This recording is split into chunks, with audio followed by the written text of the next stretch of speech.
મિત્રો, જો તમે માના પગ નીચે જન્નત માનો છો તો ચેનલને સબસ્ક્રાઇબ કરી દો. ઉનાળાની ગરમ બપોર હતી. ગામની બહાર કેરીના બગીચામાં જૂના ઘરમાં આરુષિની ચીસો ગુંજી ઉઠી. નાના મામી, હું લગ્ન નહીં કરું. આરુષિની મામી કમલા દેવી, તેના લાલ સાડીનો પલ્લુ, ચૂપ રહો, તું હજી 17 વર્ષની પણ નથી થઈ અને તું મોટી વાતો કરી રહી છો. તારા પિતા મૃત્યુ પામ્યા છે. તારી માએ ફરીથી લગ્ન કર્યા છે. અમે તારી જવાબદારી લીધી છે. તેથી તારે અમારું પાલન કરવું પડશે. કમલા દેવીનો મોટો દીકરો વિક્રમ 32 વર્ષનો હતો. તે દરવાજા પર ઊભો રહ્યો અને ફક્ત એકવાર આવશી તરફ જોવું. પણ વિક્રમ ઠંડી હતી કે આવશીનું શરીર ધ્રુજી ગયું, પણ તેની નજર એટલી બોલ્યો નહીં. તે ફક્ત એકવાર નજર નાખીને ચાલ્યો ગયો. આવશી અનાથ હતી. તેના મામા મામીએ તેને ઉછેરી હતી, પણ હવે તેઓ પણ તેને બોજ માનવા લાગ્યા હતા. કમલા દેવી ગામ 2 દીકરા હતા, મોટો વિક્રમ અને નાનો વિવાન પરણિત હતો. પરંતુ વિક્રમ હજુ પણ કુંવારો હતો. લોકો કહેતા કે વિક્રમની પહેલી સગાઈ તૂટી ગઈ હતી, કારણ કે છોકરી ભાગી ગઈ ત્યારથી તે પથ્થરનો બની ગયો હતો. કમલાદેવી આ વખતે પોતે એક છોકરી શોધવા માટે મક્કમ હતા. એવી છોકરી જે પાછળ ફરીને ન બોલે, ઘરની સેવા કરે, પોતાના દીકરાની સંભાળ રાખે અને ક્યારે તેની સામે પ્રશ્ન ન કરે. તેમના આરુષિમાં આવી છોકરી મળી. નિર્દોષ, સુંદર, યુવાન અને સંપૂર્ણ લાચાર. લગ્નની તારીખ નક્કી. એકાદશી પછી આરુષિ રડતી થઈ ગઈ. અષાઢ મહિનામાં દેવેશ્રીની એકાદશી પછી આ રડતી હતી, પણ કોઈએ સાંભળ્યું નહીં. લગ્ન જોઈને આખું ગામ માત્ર મગ્ન થઈ ગયું. તેની મોટી આંખો, લાંબા જાડા વાળ અને પાતળી કમર, તે કોઈ પરીના આગમન જેવી હતી. વિક્રમ એકવાર પણ તેને બરાબર જોઈ નહીં. તેણે મંત્રો પાઠવ્યા, સિંદૂર લગાવ્યું અને મંગળસૂત્ર પહેરાવ્યું. બધું એવું હતું કે જાણે તે કોઈ ઔપચારિકતા પૂર્ણ કરી રહ્યો હોય. તે રાત્રે લગ્નની રાત માટે રૂમ શણગારવામાં આવ્યો. ફૂલોની માળા, દૂધની દીવી આ ઋષિભાઈથી ધ્રુજતી હતી. તેણીએ ક્યારેય કોઈ છોકરાના હાથને પણ સ્પર્શ કર્યો ન હતો. વિક્રમ રૂમમાં પ્રવેશ્યો. કુર્તા પાયજામા પહેરીને તેનો ચહેરો ભાવી ન હતો. તે પણ શબ્દ બોલ્યા વિના પલંગની ધાર પર બેઠો. આરુષિએ હિંમત ભેગી કરી અને તેને દૂધનો ગ્લાસ આપ્યો. વિક્રમે એક જ ઘૂંટમાં ગ્લાસ ખાલી કર્યો અને ઊભો થઈ ગયો. સાંભળો. તેનો અવાજ બર્ફીલો હતો. એ મારી માનાના કહેવાથી તારી સાથે લગ્ન કર્યા છે, પણ તારી પાસેથી કોઈ અપેક્ષા નથી અને તને પણ મારી પાસેથી કોઈ અપેક્ષા ન હોવી જોઈએ. તો સૂઈ જા. આટલું કહીને કોઈ અપેક્ષા ન હોવી જોઈએ. અને સિગારેટ સળગાવી આરુષિ દૂધનો ગ્લાસ પકડીને પથ્થર જેવી થઈ ગઈ. તેની આંખોમાં આંસુ આવી ગયા. તેણે વિચાર્યું હતું કે કદાચ તેનો પતિ તેને પ્રેમ કરશે અને તેને સહારો આપશે, પરંતુ એ પહેલા જ દિવસે બધું સમાપ્ત થઈ ગયું. બહાર વિક્રમ ધૂમ્રપાન કરતો હતો. તેનું હૃદય કહી રહ્યું હતું કે આ છોકરી 17 વર્ષની છે. હું તેની સાથે શું કરીશ? પણ તેનો અહમ કહી રહ્યો હતો છે તે મારી જવાબદારી છે. બને ઊંઘ વિનાની રાત વિતાવી. બીજા દિવસે સવારે જ્યારે કમલાદેવીએ શરમાઈને માથું ઝુકાવ્યું અને કંઈ કહ્યું નહીં. કમલાદેવી સમજી ગઈ.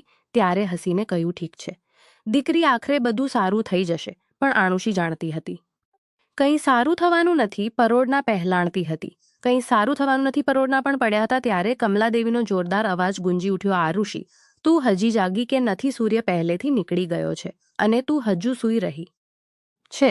ચા બનાવ, નાસ્તો બનાવ. આજથી ઘરની બધી જવાબદારી તારી છે. આરુષિ આખી રાત રડતી રહી હતી.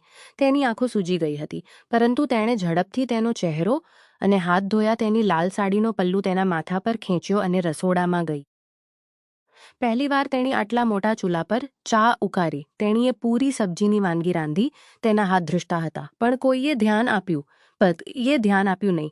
જ્યારે બધાની તરફ જોયું નહીં. કમલાદેવીએ પૂરી તોડી અને દીકરી, તું મીઠું ઓછું થઈ ગયું છે. પણ કોઈ વાંધો નહીં દીકરી, તું મીઠું ઓછું થઈ ગયું છે પણ અને માથું નમાવી. કાલથી ધ્યાન રાખજે. આ પ્રશ્ન હતો કે મેં એવો કયો ગુનો કર્યો કે મને આ સજા મળી? સાંજે વિક્રમની નાની ભાભી નેહા, એટલે કે વિવાનની પત્નીએ આ ઋષિને તેના રૂમમાં બોલાવી. સાંભળો, માજીએ કહ્યું છે કે આજથી તારે વિક્રમભાઈને આકર્ષવાનો પ્રયાસ કરવો જોઈએ. તે પથ્થર જેવા છે. તે સરળતાથી પીગળી જશે નહીં, પણ તારે સખ્ત મહેનત કરવી પડશે. આ ઋષિએ શરમાતા કહ્યું. પ્રભાવે, હું શું કરું? તે મારી સાથે વાત પણ કરતા નથી. તો નેહા હસવા લાગી. અરે મૂર્ખ છોકરી, આ પોતાનો સ્ત્રીનું કામ છે કે તે પુરુષને પોતાનો ગુલામ બની. આજે રાત્રે તું આ લાલ નાઇટી પહેર, શહેરમાંથી લાવેલી નાઇટી પહેર અને આ પરફ્યુમ પણ લગાવ. પછી તને જોવા મળશે કે ઈ છે. નાઇટી જોઈ એટલી પાતળી અને ટૂંકી હતી કે તેનું હૃદય એક ધબકારા ચૂકી ગયું. ના ભાભી, પણ હું આ પહેરી શકતી નથી. મેં ક્યારે આટલા ટૂંકા કપડાં નથી પહેર્યા. નેહાએ જો તું નહીં પહેરે તો વિક્રમભાઈ શહેરની કોઈ આધુનિક છોકરી સાથે અફેર કરશે, પછી તું રડતી રહીશ, સમજાયો. આ ઋષિ ગભરાઈ ગઈ. નાઇટી પહેરી હતી, તેનું શરીર ગભરાટથી ધ્રુતું હતું. જ્યારે તેણે પોતાની અરીસામાં જ હોય ત્યારે તેનો ચહેરો શરમથી લાલ થઈ ગયો. વિક્રમ રૂમમાં આવ્યો. તેને જોતાની સાથે જ આરુષીએ વિક્રમે તેની તરફ જોયું, પછી પાછો ફર્યો. આ શું નાટક છે? આવા કપડાં તને નથી શોભતા, સૂઈ જા. તે આટલું બોલ્યો અને બાલ્કનીમાં પાછો ગયો. આ ઋષિની આંખોમાં આંસુ આવી ગયા. તેણે નાઇટી ઉતારી, પોતાનો જૂનો સલવાર કમીઝ પહેર્યો અને સૂઈ ગઈ. 3-4 દિવસ આમ જ પસાર થઈ ગયા. આ ઋષિ આખો દિવસ ઘરના બધા કામ કરતી, ઝાડુ પોછા, વાસણ, કપડાં, ગાય ભેંસોને ખવડાવું, અને વિક્રમ તેની સાથે એક પણ શબ્દ બોલતો નહીં. એક દિવસ કમલાદેવીએ વિક્રમને ફોન કરીને ઠપકો આપ્યો. દીકરા, જો તું તારી પત્નીને આ રીતે એકલી છોડી દેશે તો તે ભાગી જશે. ઓછામાં ઓછું તેની સાથે વાત તો કર. વિક્રમે ઠંડવા સ્વરે કહ્યું. માં, મેં તારી ખુશી માટે તેની સાથે લગ્ન કર્યા. મને તેના માટે કોઈ ઈચ્છા નહોતી. તે ફક્ત એક બાળક છે. મને તેની પરવા નથી. કમલાદેવીએ ગુસ્સામાં કહ્યું. તે એક બાળક છે તો તે મોટી થશે. તું તેની સંભાળ રાખ, નહીતર હું બીજી વ્યવસ્થા કરીશ. તે જ રાતે વિક્રમે પહેલીવાર આ ઋષિ સાથે વાત કરી. સાનો કરીશ? સાંભળો માય, તને કોલેજ મોલીવાર આ ઋષિ સાથે વાત શા અપાવ્યો છે? તું કાલ તારી કોલેજમાં પ્રવેશ અપાવ્યો છે. મેં તનેથી કોલેજ જવાનું શરૂ કરી. આ ઋષિને નવાઈ લાગી. પણ મેં 10મા ધોરણ પછી ભણવું છોડી દીધું. કોઈ વાંધો નહીં, મેં ખાસ વર્ગોની વ્યવસ્થા કરી છે. તું પાસ થઈશ ને સમજદાર બનીશ. વિક્રમે આ કહ્યું પછી ચૂપ થઈ ગયું. બીજા દિવસે આરુષિએ કોલેજ જવાનું શરૂ કર્યું. ત્યાં તેણે એક નવી દુનિયા જોઈ. જીન્સ અને ટોપ પહેરેલી છોકરીઓ છોકરા સાથે હસતી. તેની મિત્ર સોચ્યું, શું તમે આટલી નાની ઉંમરે પરણી ગયા છો? આરુષિએ શરમાઈને હા પાડી તો રિયા હસી. ઓ વાહ, તો તારા લગ્નની રાત કેવી રહી? આરુષિનો ચહેરો લાલ થઈ ગયો, પણ તેણે કંઈ કહ્યું નહીં. ધીમે ધીમે કોલેજમાં તેને પતિ પત્ની વચ્ચે શું થાય છે, ટેસિંગ, હગિંગ, ઘણું બધું તે ખુલ્લેઆમ વાત કરતી હતી. આરુષિનું હૃદય ધબકવા લાગ્યું. તે ઈચ્છતી હતી કે વિક્રમજી પણ મને આટલો જ પ્રેમ કરે. એક દિવસ રિયાએ કહ્યું, તારો પતિ તો ખૂબ જ સુંદર છે અને તું કહે છે કે તે તારી સાથે વાત પણ નથી કરતો. આવ, હું તને શીખવીશ કે પુરુષને પાગલ કેવી રીતે બનાવવો. પણ આરુષિએ ના પાડી. પણ રિયા તેને બળજબરીથી શહેરના એક બ્યુટી પાર્લરમાં લઈ ગઈ. ત્યાં તેણે તેના વાળ કપાવ્યા, વેક્સ કરાવ્યું અને તેને નવો મેકઅપ શીખાવ્યો. પછી તેને શોર્ટ્સ, કુર્તી અને લેગીસ પહેરાવ્યા. જ્યારે તે ઘરે પાછી આવી ત્યારે કમલાદીએ તેને જોઈ અને ચહેરો બનાવ્યો. ત્યાં શું પહેર્યું છે? ગામમાં આવા કપડાં સ્વીકાર્ય નથી. પણ આ ઋષિએ પહેલીવાર હિંમત એકઠી કરી. મમ્મી, હું કોલેજ જાઉં છું કે આ બધા આવા જ કપડાં પહેરે છે? વિક્રમે તેને ઉપરથી નીચે સુધી જોઈ. પહેલી વાર તેની આંખોમાં કંઈક ચમક્યું, પણ તે તરત જ પાછો ફરી ગયો. કે રાત્રે જ્યારે વિક્રમ રૂમમાં આવ્યો ત્યારે આરુષે હિંમત એકઠી કરી અને કહ્યું, વિક્રમજી, તમે મારા પર કેમ ગુસ્સે છો? વિક્રમ થોંભી ગયું. મને ગુસ્સો નથી, પણ તું બહુ નાની છે. આ મને લાગે છે કે હું તારી સાથે ખોટું કરી રહ્યો છું. આ સાંભળીને આરુષિની આંખો આંસુઓથી ભરાઈ ગઈ. હું નાની હોઈશ, પણ હું તમારી પત્ની છું. શું તમે મને ક્યારે તમારી પત્ની તરીકે સ્વીકારશો નહીં? વિક્રમ ચૂપ રહ્યો. પછી તેણે કહ્યું, સૂઈ જા. આરુષિ, તું આ વાતો હજુ સમજી શકશે નહીં. તે રાત્રે પણ તેઓ અલગ સૂઈ ગયા, પણ આરુષિ મક્કમ હતી. તે બોલી, હું તમને મારા બનાવીને જ રાખીશ, ગમે તે થાય. આરુષિ હવે શહેરની કોલેજમાં એક નવી ઓળખ સ્થાપિત કરી હતી. ગામડાની માસૂમ છોકરી દરરોજ વધુ ને વધુ તેજસ્વી બનતી ગઈ. ટૂંકા કુર્તા, પાતળા દુપટ્ટા, લિપસ્ટિકની ઝાંખી રેખા. ચાલો આજે કાજલ. છોકરાઓ તો તેની પાછળ આવવા લાગ્યા. તે દિવસે રીએ, આપણા સિનિયર રોહનની જન્મદિવસની પાર્ટી છે, ત્યાં ડાન્સ પણ થશે. આરુષિ ડરી ગઈ. ના રિયા, જો મારા પરિવારને ખબર પડી જશે તો તેઓ મને મારી નાખશે. ચિંતા ન કર, હું રાત્રે 9 વાગ્યા સુધીમાં પાછી આવીશ. તને છોડી દઈશ. હવે તા ઋષિ, આજે લાઇબ્રેરીમાં ગ્રુપ સ્ટડી છે. વાર ખોટું. તેણે કમલાદેવીને કહ્યું કે આજે લાઇબ્રેરીમાં મોઢું ફેરવ્યું, પણ નાના પાડી. પાર્ટીમાં આરુષિએ પહેલી વાર આ બધું જોયું. લાઇટ્સ, ડાન્સ ફ્લોર, કોલ્ડ્રિંકમાં કંઈક ભેળવેલું. અરે તું આરુષિ છે સાચું, ને તારી આંખો તો અદ્ભુત છે. શું તું ડાન્સ કરીશ? આરુષિએ ના પાડી, પણ બધાએ તાળી ડીઓ પાડી. એટલે તે બ્રાન્ચ ફ્લોર પર આવી. પહેલીવાર કોઈ અજાણી વ્યક્તિનો હાથ તેની કમરની આટ નજીક હતો. આ ઋષિને એક વિચિત્ર નશો લાગ્યો. જ્યારે તે ઘરે પાછી આવી ત્યારે રાતના 11 વાગ્યા હતા. વિક્રમ ડ્રોઈંગ રૂમમાં એકલો બેઠો હતો. આ ઋષિ ડરી ગઈ. લાઇબ્રેરીમાં ખોટું ના બોલ. ડ્રાઈવરે કહ્યું કે તું એક હોટલની બહાર ઉતરી. વિક્રમે તેનું કાંડું પકડીને જોરથી કહ્યું, તું કોની સાથે? આ ઋષિની આંખોમાં આંસુ આવી ગયા. બસ મિત્રો સાથે જ જન્મદિવસની પાર્ટી હતી. વિક્રમે તેને છોડી દીધી.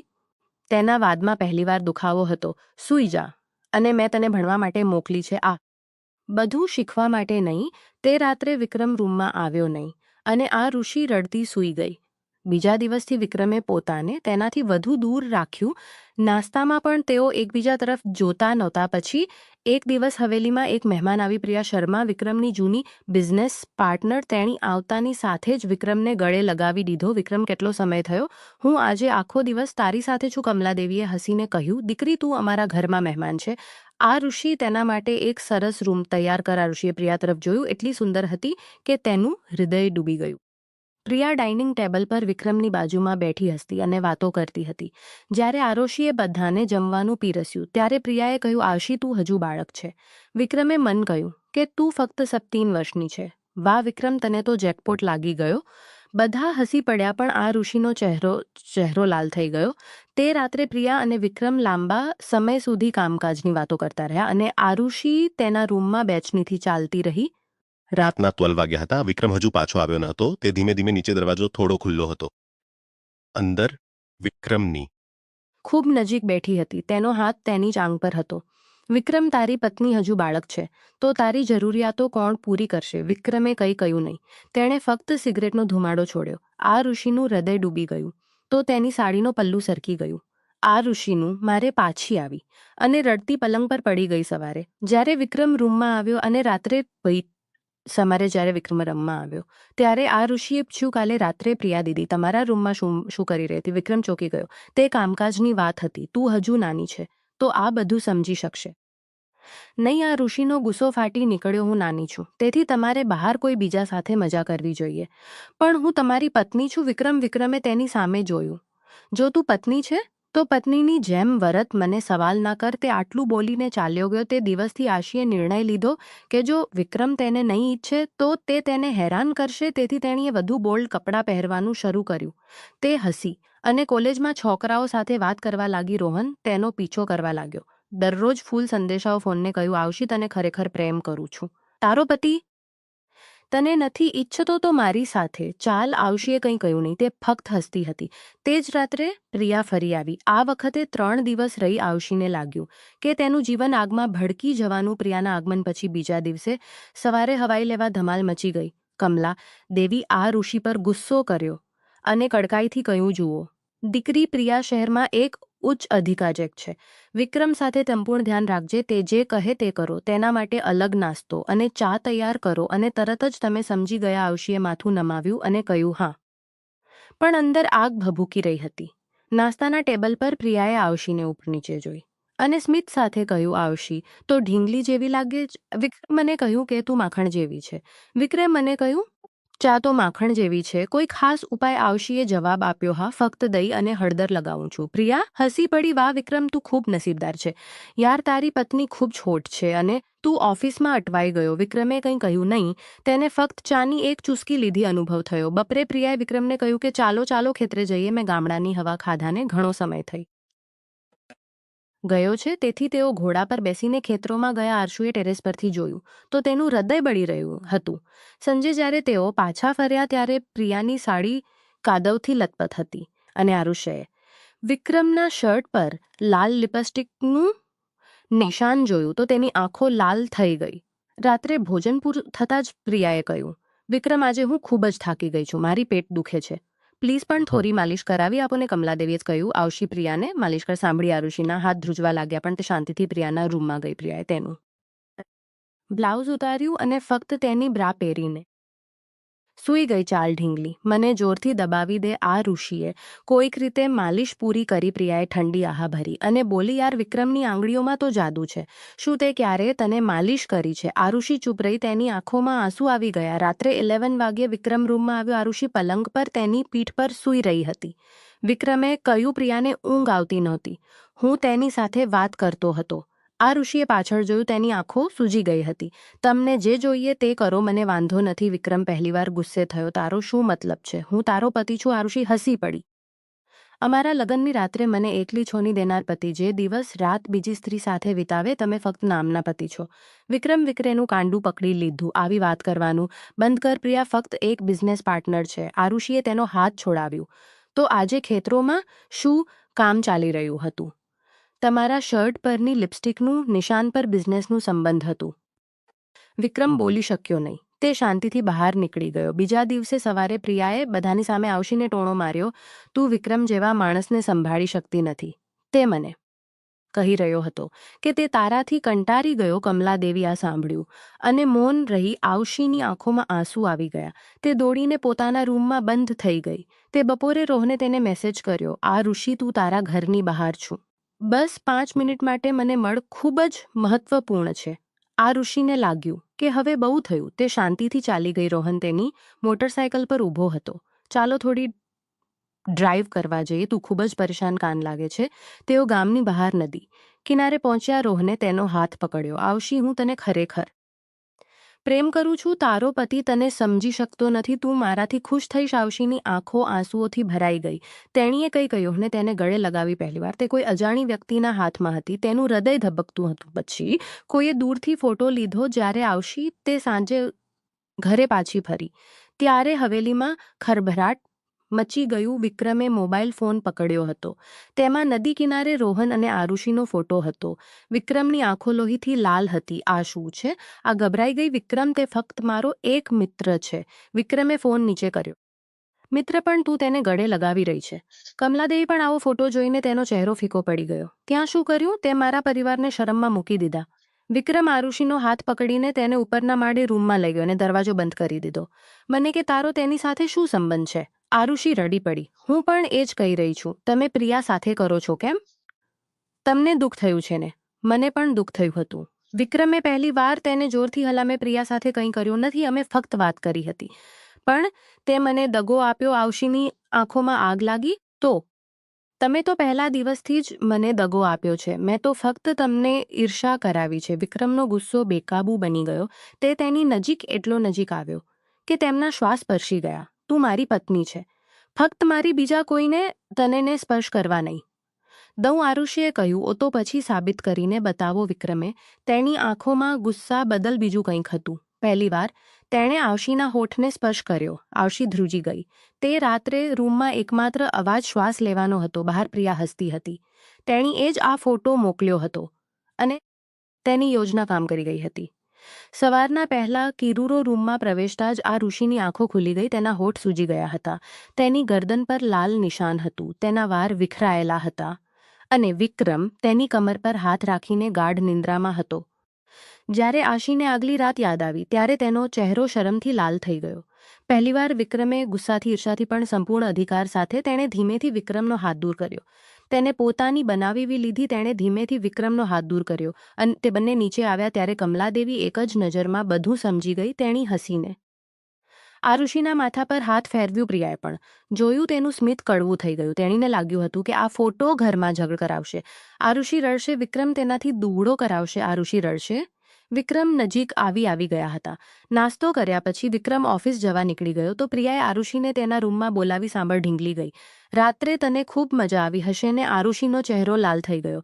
પ્રિયા હસી પડી. શર્માને વિક્રમ તો પથારીમાં ખૂબ સારો છે નહીં. મેં પણ ઘણીવાર પ્રયાસ કર્યો છે. આ સાંભળીને આરુષિના કાન ઊંચા થઈ ગયા. તારો મતલબ શું છે?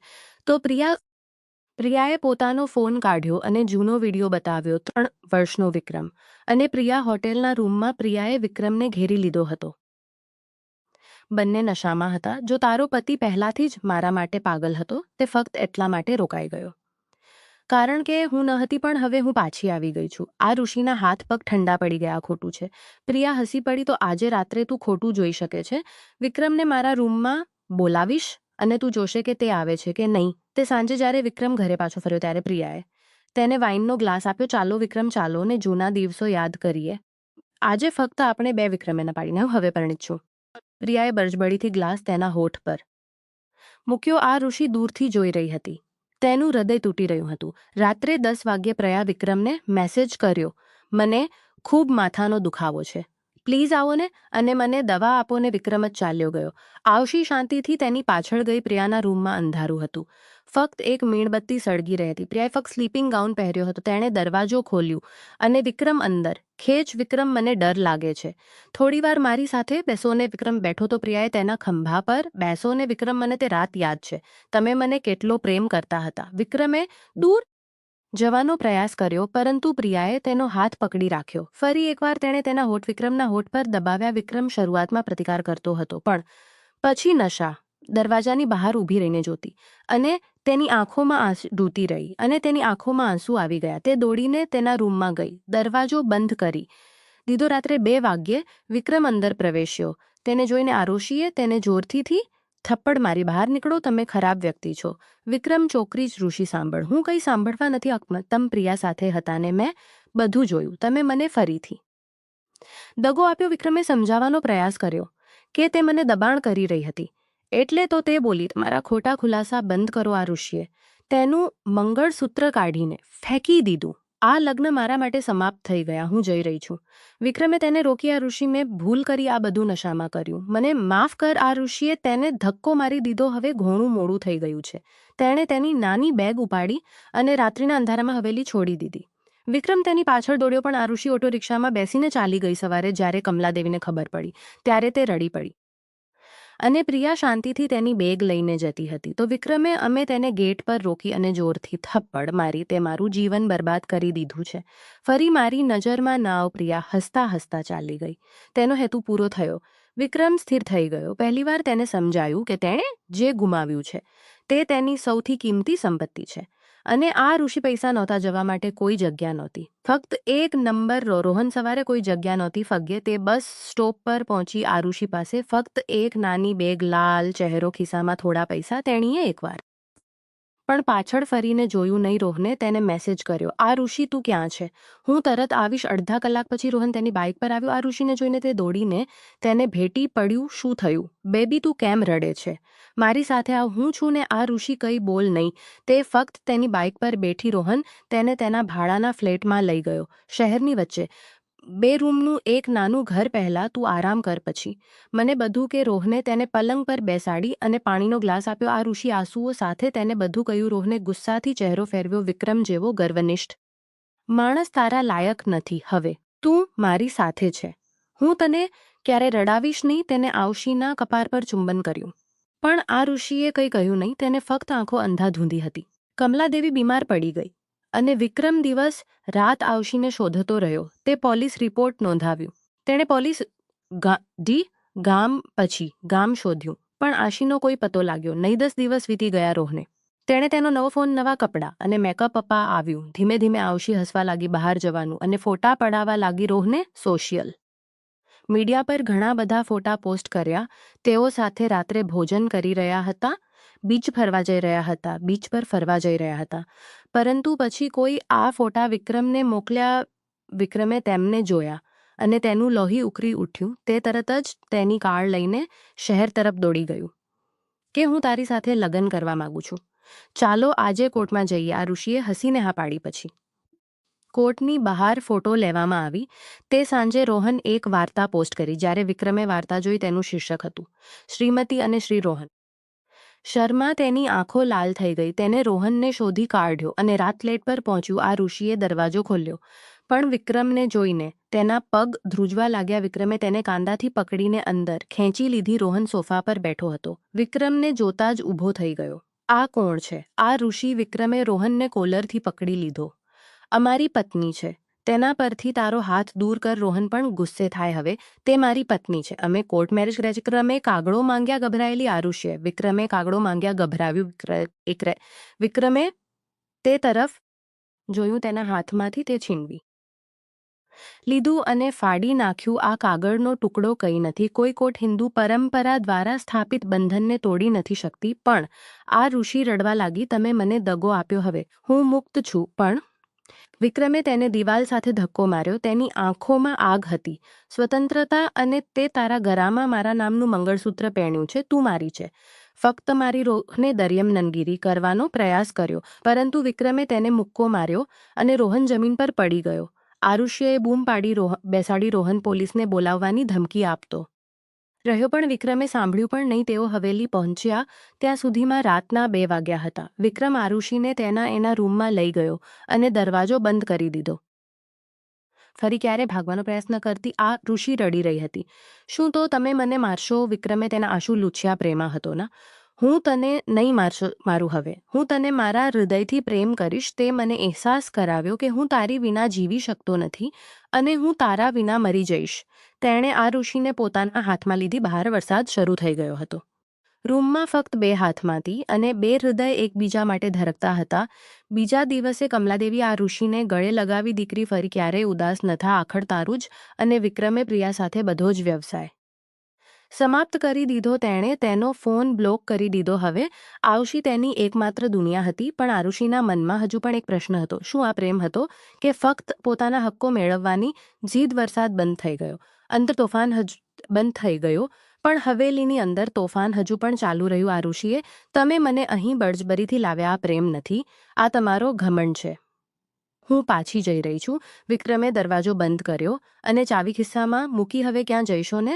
તમે મારી પત્ની છો. બહારની દુનિયા તારા માટે સલામત નથી. આરુષિ રડી પડી. તેની આંખો આંખથી ભરાઈ ગઈ. સલામત તે ઘર જ્યાં મારી પતિએ પહેલા દિવસે મને નકારી જ્યાં મહેમાન તરીકે આવેલી એક સ્ત્રીએ મારું અપમાન કર્યું. તે ઘર સલામત છે. તે રડી પડી. વિક્રમે તેને ગળે લગાડવાનો પ્રયાસ કર્યો પણ આ ઋષિ પાછળ હટી ગઈ. મને સ્પર્શ કરવાની પણ હિંમત ન કરતા.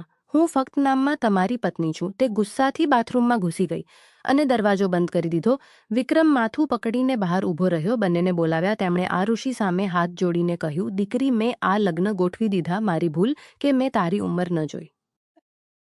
પણ હવે તું આ ઘરની લક્ષ્મી છે. કૃપા કરીને મને માફ કર. અરુષએ તેની સાસુના પગ સ્પર્શ્યા પણ સ્મિત ન કર્યું.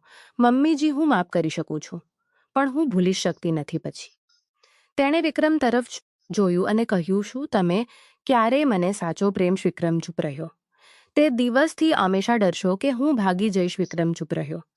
પણ વિક્રમથી અંતર રાખ્યું. તે અલગ રૂમમાં સુવા લાગી. નાસ્તો કરવા આવતી પણ વિક્રમ સાથે હાથનો સંપર્ક કરતી રહી. તેણે કોલેજ જવાનું બંધ કરી દીધું. તે દિવસ રાત ઘરકામમાં ડૂબી ગઈ. વિક્રમને આ સજા સૌથી ભારે લાગી રહી હતી. દરરોજ તે ફૂલો લાવતો અને માફી માંગતો પણ આ ઋષિ પથ્થર જેવી જ રહેતી. એક સાંજક વિક્રમ કામ પરથી વહેલો પાછો ફર્યો. ત્યારે આશીને ટેરેસ પર એકલી બેઠી રડતી જોઈ. તે તેની પાછળ ગયો અને તેને ખંભા પર હાથ મૂક્યો. આશી ચોંકી ગઈ. તું મને કેમ પરેશાન કરી રહી છો? વિક્રમનો અવાજ પીડાથી ભરેલો હતો. મેં ભૂલ કરી પણ હવે હું બદલાઈ ગયો છું. મને એક તક આપો. આશીએ ઠંડા સ્વરે કહ્યું. જ્યારે મને તમારી સૌથી વધુ જરૂર હતી ત્યારે તમે મને એકલી છોડી દીધી. હવે જ્યારે મને તમારી જરૂર નથી તો તમે તક માંગી રહ્યા છો. વિક્રમ તેની સામે ઘૂંટણીએ પડ્યો. મેથી ક્યારેય કોઈની પાસે નમી કે માફી માંગુ છું. પ્લીઝ મને માફ કર. હું તારા વિના મરી જઈશ. આ ઋષિની આંખો આંસુઓથી ભરાઈ ગઈ. તે થોડીવાર ચૂપ રહી. પછી તેણે કહ્યું, જો તમે ખરેખર મને ઈચ્છો છો તો પહેલાં મને મારી સ્વતંત્રતા આપો. મને મારું જીવન મારી ઈચ્છા મુજબ જીવવા. પછી હું જોઈશ કે તમે માટે લાયક છો કે નહીં. વિક્રમે માથું નમાવ્યું. જેમ તારી ઈચ્છા. બીજા દિવસે આરુષિ ફરી કોલેજ જવા લાગી પણ તે હવે પહેલા જેવી રહી નહીં. તે વધુ બોલ્ડ અને વધુ આત્મવિશ્વાસી બની ગઈ. ટૂંકા કપડાં, હાઈ હીલ્સ, લાલ લિપસ્ટિક. છોકરાઓ ફરીથી તેની સાથે ફ્લર્ટ કરવા લાગ્યા. પણ રોહને તેને ફરીથી મેસેજ કર્યો પણ આરુષિએ તેને કોલેજમાં છોડી દેતો અને દરરોજ તેને લેવા જતો. તે ગેટ પર ઊભો રહેતો. તેની એક ઝલક માટે તરફ હતો. સાંજે ઋષિ ઘરે આવતી કે તરત જ તે એક અલગ રૂમમાં ચાલી જાતી. વિક્રમ દરવાજા પર ઊભો રહેતો પણ અંદર જતો નહીં. 1 મહિનો આમ જ પસાર થઈ ગયો. વિક્રમ દિવસે દિવસે પીગળી ગયો. તેનું ગૌરવ તૂટી ગયું. ત્યાં આ ઋષિ વિના ખાતો નહોતો, સૂઈ શકતો નહોતો. એક રાત્રે ફરી વરસાદ પડવા લાગ્યો. વીજળી ગરજી. આરુષિ ડરથી ચીસો પાડી ઉઠી. તે વિક્રમના રૂમમાં દોડી ગઈ. વિક્રમ બેઠો સિગરેટ પી રહ્યો હતો. આ ઋષિએ જઈને તેને ગળે લગાવ્યું. મને ડર લાગે છે. વિક્રમ સિગારેટ ફેંકી દીધી અને તેને પોતાના હાથમાં પકડી લીધી. હું તને ફરી ક્યારે એટલી નહીં છોડું. આરુષે તેની આંખોમાં જોયું. પહેલીવાર તેને વિક્રમની આંખો પર તેના હોઠ મૂક્યા. તે રાત્રે તેઓએ બધા અંતર ભૂસી નાખ્યા. બહાર વરસાદ વરસતો રહ્યો. રૂમમાં બે શર એક થઈ ગયા. સવારે જ્યારે સૂર્ય ઉગ્યો ત્યાં ઋષિ વિક્રમના હાથમાં હતી. વિક્રમે તેના કપાળ પર ચુંબન કર્યું અને બોલ્યો, ફરી ક્યારે મારા પર શંકા ન કરતી. તું મારી જિંદગી છે. અર્શે હસીને કહ્યું, હવે હું તમને ક્યારેય નહીં પણ યાદ રાખજો. જો તમે બીજી ભૂલ કરશો તો આ વખતે હું ખરેખર છોડી દઈશ. વિક્રમ હસ્યો અને તેને ફરીથી પોતાના હાથમાં ખેંચી લીધી. હવે મારો શ્વાસ પણ તારો છે. બહાર કમલાદેવીએ દરવાજા પર કાન દબાવ્યો અને હસી. તેણીએ મંદિરની ઘંટી વગાડી. અને ભગવાનનો આભાર માન્યો અને ખુશી હવેલી પૂર્ણિમા હતી. હવેલી દીવાઓથી શણગારેલી હતી. તુલસી વિવાહનો દિવસ કમલાદેવીએ વહેલી સવારે આ ઋષિને અવાજ કર્યો અને તેને લાલ બનારસી સાડી, સોનાના ઘરેણાં અને નવું મંગળસૂત્ર આપ્યું. આજે ફરી તારી ગોણા છે દીકરી. આ વખતે આરુષિએ શરમાઈને સાડી પહેરી પૂડા દિલથી. આજે તે દુલ્હનની જેમ પોતાને તૈયાર કરી રહી હતી. કોઈ મજબૂરી નહોતી. કાજલની રેખા લાલ, બિંદી સિંદૂરની જાડી રેખા. જ્યારે તે સીડીઓ પરથી નીચે ઉતરી ત્યારે વિક્રમ શેરવાનીમાં ઊભો હતો. તેની નજર તેના પર ટકેલી હતી. પૂજારી આવ્યા. એક નાનો હવનકુંડ સળગાડેલો હતો. કમલાદેવી, વિવાન, નેહા, ભાભી, પરિવારના બધા સભ્યો સાક્ષી તરીકે ઊભા હતો. વિક્રમે આ ઋષિનો હાથ પકડીને 7 ફેરા લીધા. દરેક ફેરા સાથે તેને તેના કાનમાં ફફડાટથી કહી, પહેલો ફેરો હું ફરી ક્યારે તારા પર શંકા નહીં કરું. બીજો ફેરો તારી દરેક ખુશી મારી જવાબદારી છે. ત્રીજો ફેરો તારા સપનાઓને પાખો આપીશ. ચોથો ફેરો દરેક ખુશીને ક્ષણમાં તારી સાથે રહીશ. પાંચમો ફેરો તારું હાસ મારી પૂજા છે. છઠ્ઠો ફેરો હું તારા વગર ક્ષણ પણ જીવી શકતો નથી. સાતમો ફેરો હું આજીવન અને 7 જીવન સમર્પિત કરું છું. જ્યારે 7 ફેરા પૂર્ણ થયા ત્યારે વિક્રમે આવશીના કપાળને સિંદૂરથી ભરી દીધું. પછી તેણે એક નવું મંગળસૂત્ર પહેરાવ્યું. આવશીની આંખો આંસુઓથી ભરાઈ ગઈ. તેણીએ પહેલીવાર વિક્રમને ઉત્સાહથી ગળે લગાવ્યું. તે પણ બધાની સામે રાત્રે સુહાગરાતનો. રૂમ ફરીથી શણગારવામાં આવ્યો, પરંતુ આ વખતે ફૂલોના માળા સાથે. આરુષની પસંદગીના ગુલાબ હતા. દૂધના ગ્લાસને બદલે ચોકલેટ મિલ્કશેક હતો. તો તેને સ્મિત સાથે. વિક્રમે આવશીને તેના હાથમાં ઉપાડી અને તેને પલંગ પર બેસાડી. શું તું ડરી રહી છો? તેને સ્મિત સાથે પૂછ્યું. આવશ શરમાઈને માથું હલાવ્યું. હવે નહીં. વિક્રમે ધીમે ધીમે તેનો ઘૂંઘટ ઊંચો કર્યો. તે મને માણસ બનાવી દીધો. આવશી, પહેલાં હું ફક્ત એક જમીનદાર હતો. હવે હું તારુષીના હોઠ પર તેના હોઠ મૂક્યા. આવશે પણ પહેલી વાર તેના આખા હાથ તેના ગળામાં નાખ્યા. આજે કોઈ ઉતાવળ નહોતી. કોઈ ગુસ્સો નહોતો. ફક્ત 2 શરીર, 2 આત્માઓ એકબીજામાં સંપૂર્ણપણે ભરી ગયા. વિક્રમે તેના કાનમાં ફરફરાટ મચાવ્યું. હવે તું નાનું બાળક નથી, તું મારી રાણી છે. આ ઋષિ સ્મિત સાથે કહ્યું. અને હવે તમે મારા રાજા નથી પણ મારા ગુલામ છો. તેઓ બંને હસ્યા. પછી આખી રાત ઓરડો ફક્ત શ્વાસોના સૂર અને પ્રેમના વરસાદથી ભરભરેલો રહ્યો. સવાર જ્યારે સૂર્ય ઉગ્યો ત્યારે કમલાદેવીએ દરવાજો ખોલ્યો તો આ ઋષિ વિક્રમના હાથમાં સૂતી હતું.